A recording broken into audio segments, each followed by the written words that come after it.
We always used to say that truth is the first casualty of war. Truth has become a weapon of war.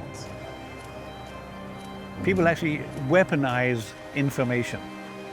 We have a number of people who are telling us not to trust what we see with our own eyes or what we read in the press.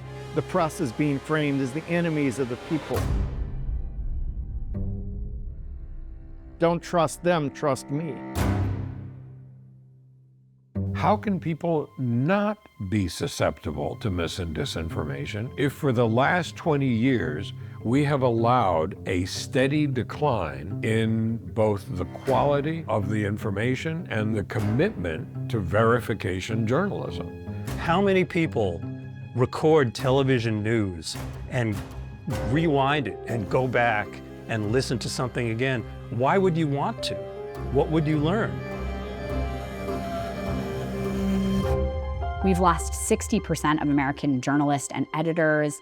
And this is really because the business model, which was once largely funded by advertising, the rise of the internet has really displaced that revenue stream and has resulted in the dismantling of this industry. I will not tolerate fake news no more! They see something on the internet and they assume that it's true simply because it is there. I wouldn't call them news sites, but those media sites are, you wouldn't even know who's behind it. The bottom line comes down to how much money can they make and how many clicks on a website. Today you can distinguish between what is real and what is AI and what is generated by all kinds of different means. We're just at the Stone Age of AI.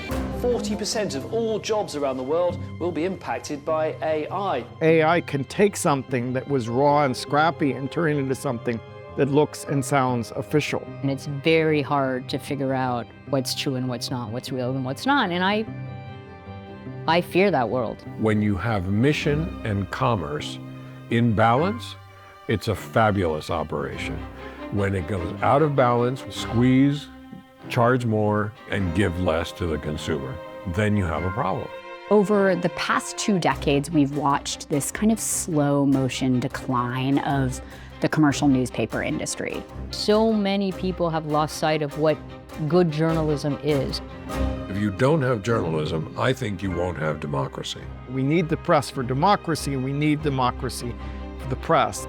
Choosing to do nothing is a choice too. What you're doing already is not succeeding, then you've just made the choice to become extinct.